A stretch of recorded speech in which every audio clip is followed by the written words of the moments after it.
নমস্কার, আমার আপনজনেরা রুদ্রবার্তায় আপনাদের সকলকে স্বাগত জানাই। আমি রুদ্রপ্রসাদ ব্যানার্জি।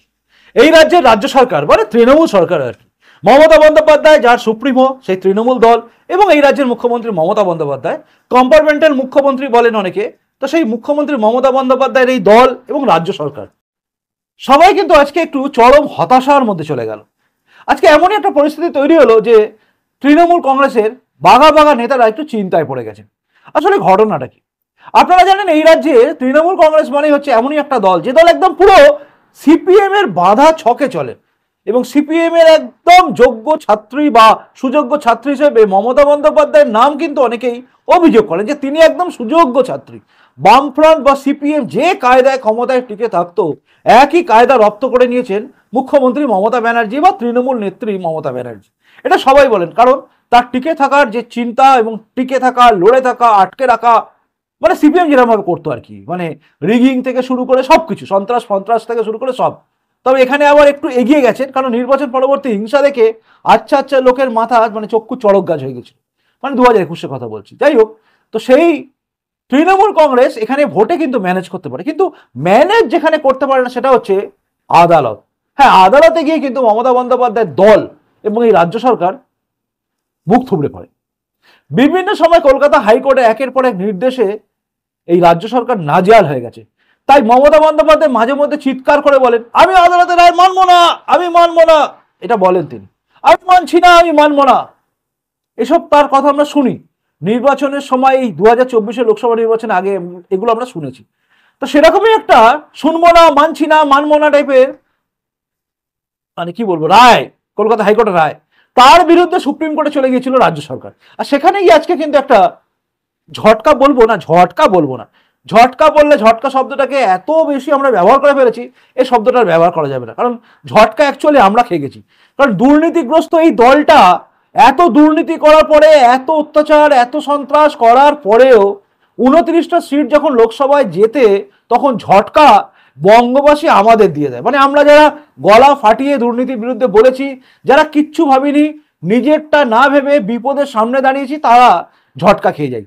যেটা বলছিলাম, তো আজকে এই যে সুপ্রিম কোর্টে গিয়ে কিন্তু মমতা বন্দ্যোপাধ্যায়ের এই সরকার এবং তৃণমূল কংগ্রেস কার্যত দিশাহারা হয়ে গেল, কারণ তারা ম্যানেজ করতে পারলো না। তারা ম্যানেজ করা জিনিসটা খুব ভালো করে জানে। হাইকোর্টে ম্যানেজ হচ্ছে না, তাই সুপ্রিম কোর্টে গিয়ে ম্যানেজ করবে, মানে আর কি আদালতে আইনের মারফত বলতে চাইছে আর কি। তো সে চেষ্টা করেছিল।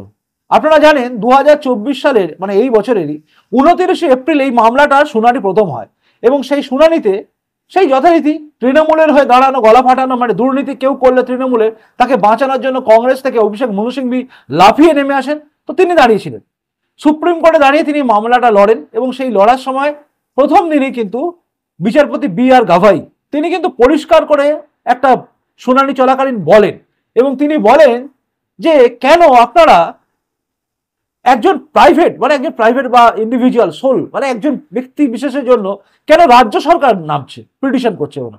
তার ইংরাজি ওয়ার্ডটা যেটা ছিল সেটা খুব ভালো করে দেখুন, আর ইন্ডিভিজুয়াল। তো এটা হচ্ছে প্রশ্ন ছিল বিচারপতি গাভাইয়ের, এবং বিচারপতি গাভাই প্রশ্ন করেছিল অভিষেক মনু সিংভিকে, এবং তারপরে সময় কেটে গেছে, এই মামলার শুনানি পিছিয়ে গেছিল, এবং তারপরে আজকে হলো শুনানি। এই মামলাটা কিসের ওপর ছিল জানেন? এই মামলাটা হচ্ছে সন্দেশখালী কেস, মানে সেই বিখ্যাত শেখ শাহজাহান, তাকে বাঁচানোর জন্য মমতা বন্দ্যোপাধ্যায়ের সরকার মানে রাজ্য সরকার আপনার আমার করের টাকা খরচা করছেন।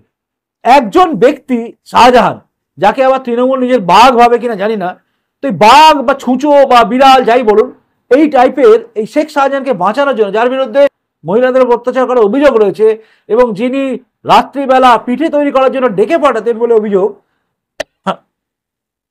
সেই শেখ শাহজাহান যিনি ইডির উপরে হামলা করিয়ে দেন, সেই শেখ শাহজাহানকে বাঁচানোর জন্য রাজ্য সরকার আমার আপনার করের টাকায় সুপ্রিম কোর্টে দৌড়ে গেলেন, এবং সেখানে অভিষেক মনু সিংভিকে ফিট করে লড়াই লড়তে গেলেন, এবং সেখানে গিয়ে আজকে মুখ থুবড়ে পড়লো কার্যত।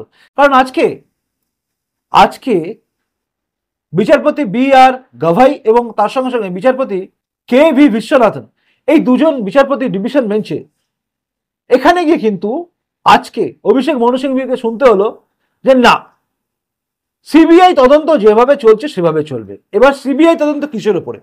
দেখুন, অভিষেক মনু সিংভি চেষ্টা করেছিল বা রাজ্য সরকার চেষ্টা করেছিল যে ঠিক আছে, ইডির ওপর আক্রমণ যেটা হয়েছে তার জন্য মামলা যেটা চলছে তার জন্য সিবিআই তদন্ত, এটা আমরা মেনে নেব। কিন্তু রেশন ব্যবস্থা মানে রেশন দুর্নীতি, ভাবুন আপনার আমার খাওয়ার জায়গা, গরিব মানুষের খাওয়ার জায়গা, সেই খাবার জায়গায় রেশনের দুর্নীতি করা, সেই তদন্তের ভার যখন সিবিআইকে দিয়েছিল, 43টা এফআইআর এর পরিপ্রেক্ষিতে যে অভিযোগ হয়েছিল, সেই 43টা এফআইআর এর যে সিবিআই তদন্ত হবে সেটাতে আটকানোর চেষ্টা করেছিল।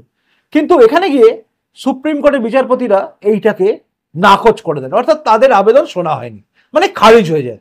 মানে আবেদন করছিল এটাকে যাতে সিবিআই হাত থেকে তুলে নেওয়া হয়।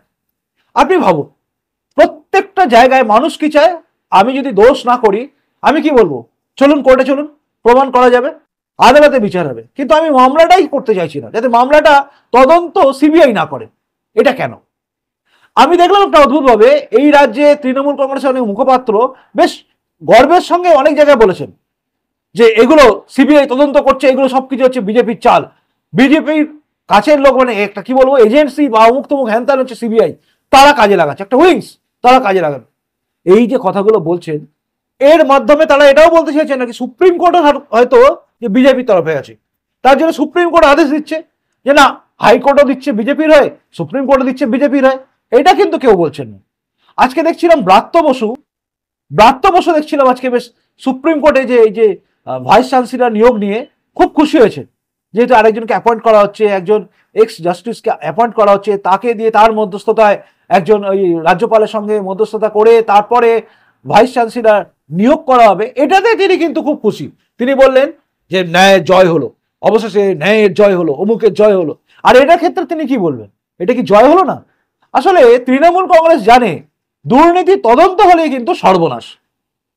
দুর্নীতি তদন্ত হলে দেখুন 2,28,00,000 থেকে ভোট বেড়ে গিয়ে 2,30,00,000 হয়ে গেল বা 33 লাখ হলো। এটা তো বাড়লো, মানে বাড়লো তো 5 লাখ লোক, 2,28,00,000 লোক তো হারিয়ে যায়নি, বিজেপির বিরুদ্ধে যায়নি, 5 লাখ লোক উল্টে তৃণমূলের দুর্নীতির বিরুদ্ধে গেছে। তবু বহু মানুষ ভুল করেছে, তারা ভাবেইনি যে এত বড় দুর্নীতিগ্রস্ত দলটাকে সরানোর দরকার আছে, ভেবেছে হয়তো ওই লোকসভা নির্বাচনে ভোট দিয়ে কি হবে, তাই তারা হয়তো বিজেপিকে দেয়নি। কিন্তু আজ একটা জিনিস বোঝার দরকার আছে, সেটা হচ্ছে এই যে আমাদের করের টাকা, ট্যাক্সের টাকা, আপনারা আমার কষ্ট করে রোজগার করা টাকা, সেই টাকা থেকে যে করগুলো আপনারা দিচ্ছি, হয় প্রত্যক্ষ দিচ্ছি অথবা পরোক্ষভাবে দিচ্ছি। জিনিসপত্র কিনলেই আপনি ট্যাক্স দেন, আমি দিই। তো আমাদের ট্যাক্সের টাকায় সরকার যাচ্ছে একজন শেখ শাহজাহানের মতো লোককে বাঁচাতে, যাতে এই মামলাটা সিবিআই হাতে না থাকে, সিবিআই হাত থেকে যেন পুলিশের হাতে চলে আসে। আর পুলিশের হাতে গেলে কি হবে, শেখ শাহজাহান যেরকম ভাবে ঘুরছিল সেরকম স্টাইলে ঘুরে বেড়াবে, অর্থাৎ বুক ফুলিয়ে ঘুরে বেড়াবে। দেখছেন তো, আজকেও দেখছিলাম বিভিন্ন নিউজ চ্যানেলে দেখাচ্ছিল যে তৃণমূলের 2-1 দুষ্কৃতী, মানে যারা মারপিট করেছে, তারা বেরিয়ে তাদের যে উদ্ধত্ত, ভিডিও দেখে নেবে, আমার কথা উকিল বলবে, যে উদ্ধত্ত, এটা পুলিশ ধরেছে বলে, কিন্তু সিবিআই ধরলে বাঘ সাজা, ওই সাজানো বাঘ আর কি, হাউ মাউ করে কেঁদে ফেলেন। সেই অনুব্রত মণ্ডলকে আমরা দেখে নিয়েছি, শেখ শাহজাহানকেও কাঁদতে আমরা দেখেছি। তাই সিবিআই তদন্ত হলে এদের সর্বনাশ। আর সবচেয়ে বেশি ভয় পাচ্ছে কোথায় জানেন, সবচেয়ে বেশি ভয় পাচ্ছে রেশন দুর্নীতি নিয়ে যদি তদন্ত হয়, কতজন যে ধরা পড়বে এবং কাকে কাকে যে সিবিআই টানবে, এটা নিয়ে এদের কিন্তু খুব চিন্তা রয়েছে। আমি কিন্তু বললাম না কোনো ঝটকা, আমি বললাম এরা দুশ্চিন্তার মধ্যে রয়ে গেল। হাজার চেষ্টা করে এখানে ভোটকে ম্যানেজ করা যায়, কিন্তু আদালতকে এখনো পর্যন্ত ম্যানেজ করা যাচ্ছে না, তাই তৃণমূলের দুশ্চিন্তা আরো বাড়লো। এটা আমার মনে হলো। এবার আপনি বলুন, আপনার কি মনে হচ্ছে? আপনার কি মনে হয় এবার কিছু একটা হবে, নাকি শেষ পর্যন্ত আবারও সেই বিষ বাও জলে চলে যাবে সবকিছু? যেভাবে আমরা দেখছি সারদা কাণ্ড চলছে তো চলছে, তদন্ত চলছে তো চলছে, সিবিআই আর ইডি এই দুজনের তদন্তের উপর আমাদের ভরসা কোথাও যেন কমে যাচ্ছে, তাই না? আমার তো কমে যাচ্ছে, আপনার কমছে কি?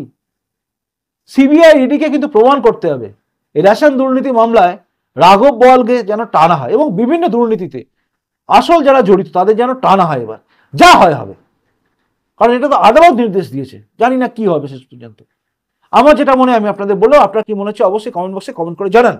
আর প্রতিবেদনটা ভালো লাগলে লাইক করবেন, যদি মনে শেয়ার যোগ্য শেয়ার করবেন। এখনকার মতো আসি, দেখা হচ্ছে পরের রুদ্র বার্তাতেই। নমস্কার, বন্দে মাতরম, ভারত মাতা জয় হোক, জয় হিন্দ।